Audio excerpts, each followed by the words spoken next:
Malouf. Si vous aimez la trompette aussi, du coup. Le concert événement pour célébrer les 10 ans de tournée d'Ibrahim Malouf. C'était le 14 décembre à Paris, à l'Accor Hotel Arena. Et c'est demain sur Europe 1. Le concert d'Ibrahim Malouf, un événement européen à écouter demain dès 20h.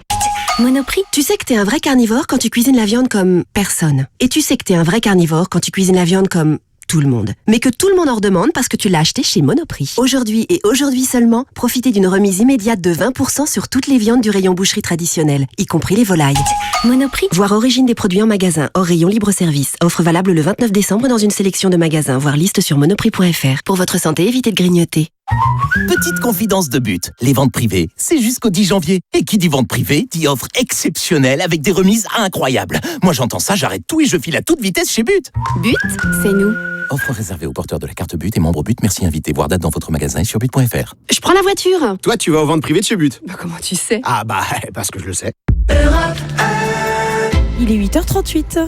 Swiss Life vous présente la revue de presse.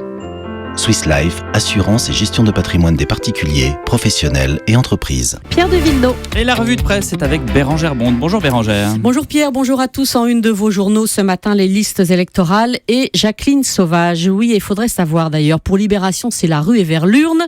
Le Courrier de l'Ouest évoque des files d'attente en mairie, alors qu'en une de la Croix, le vote est en crise. Et puis Jacqueline Sauvage, le Parisien aujourd'hui en France, vous dit pourquoi Hollande l'a gracié. Le Figaro 2017, l'année qui fait peur aux socialistes, et en région beaucoup d'automobiles, notamment pour Ouest France, le diesel en perte de vitesse.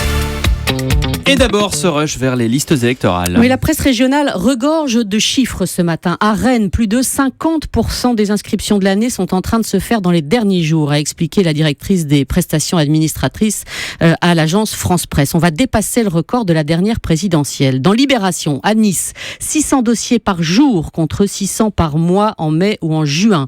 En région parisienne, Alfortville, mi-décembre, on en était à 1584 nouveaux inscrits contre un peu plus de 900 à la même époque l'an dernier. Dans un contexte qui pouvait laisser douter de l'intérêt général pour la politique, c'est beaucoup se réjouit à Paris. Le monsieur démocratie de l'équipe Hidalgo, Paris plus 8% en 9 mois. Libé a suivi à Marseille, quartier de la Busserine, une dizaine de jeunes du challenge citoyen qui incitent les habitants à s'inscrire.